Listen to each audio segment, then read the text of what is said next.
over the course of almost 40 years, a beloved figure, not only in local music and broadcasting circles, but in the community at large. In an increasingly harsh and coarse world, this individual, who has spent his entire Philly career at but one radio station, WMMR, has come to be known as both a gentleman and a gentleman, one whose passion for such concepts and dignity, respect for others, and working on behalf of the less fortunate members of society is matched only by his passion for music of all types. For these reasons, as well as his always upbeat, optimistic, and good-natured demeanor, it is my pleasure to introduce this year's Walk of Fame Radio Row honoree, Pierre Robert. All right, Pierre, first of all, congratulations. Big fan, and I'm so happy for you. Thanks. I want to know, what was your reaction when you first heard that you were going to be inducted? I got a call from Randy Alexander, and I was stunned. And then when I learned I'm being inducted in the same class, if you will, as the Philadelphia Orchestra, I'm thinking, something is wrong. Something is entirely wrong. You think of that moment in Wayne's World where they go, I'm not worthy. I'm not worthy. And so, and the Hooters and Evelyn Champagne and the OJs and all the rest, it's really, it's great fun, first of all, and it's a great honor. So as a legendary part of Philadelphia, how does it now feel that you will be a permanent part in Philadelphia on the sidewalks with your plaque? Well, I've always liked the fact that, certain people, will get a street named after them, or a bridge, or a causeway, and I go, that's kind of a cool way of keeping that person's memory, alive. And so in a similar way, I'll have my plaque, and people in years in the future will go by and go, who was that?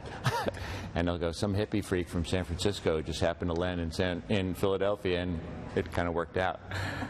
What is one of your favorite things about the Philly music scene?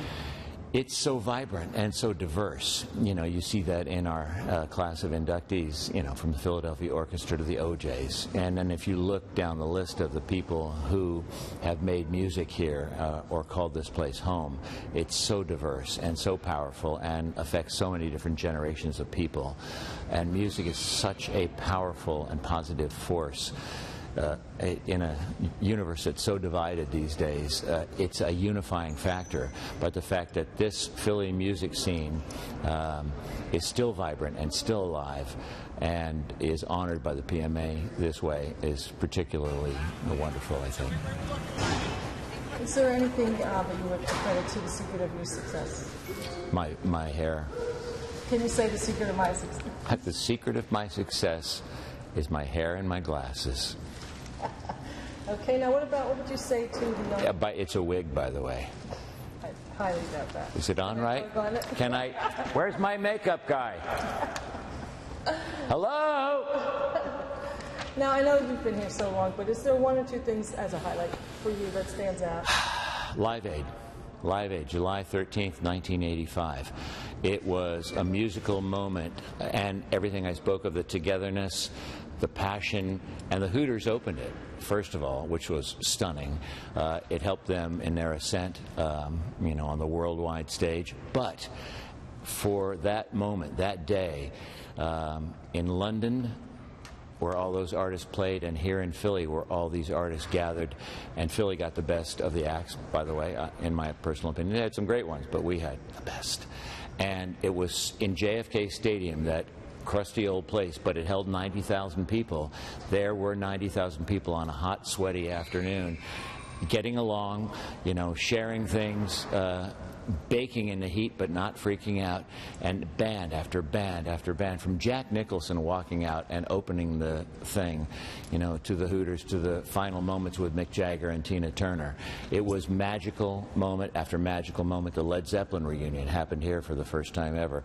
Crosby, Stills, Nash and Young reunion. After Zeppelin finished, the crowd was roaring so strongly and nobody could get an encore. Each band only played 15 or 20 minutes. I'm going, how are they ever going to calm this crowd of 90,000 people down?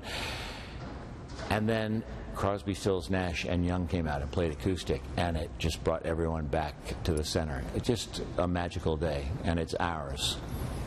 Just real quick, you have a special relationship with the Hooters. Do you want to mention, you pushed them a lot, and they are so thankful, and that really helped them. You want to talk a little bit about them? I know know. Well, I love them. You know, when I go to see them, and Sorry, can you say the word the Hooters? oh, I absolutely love the Hooters. I'm so thrilled that they're in. I'm honored to be in the same class as them. And the thing about a band that's been around, they're 39 years, next year 40 years together. I'll be 39 years at MMR in November. And the thing about a band that still plays so passionately, they're like craftsmen, you know, crafting each song, but playing it with this joy. When you go to see them, waves of joy emanate from the stage into the audience. And they're one of a number of bands that have been around for a long time that are playing now better than when I saw them in 1981 when I first came here. I love them. Is there anything else you want to add? I want to take it. I would add, coffee is good for everyone. More coffee, and there could be peace in the world. Dig it. Thank you. All right, thank you. I'll walk you back out because you were out.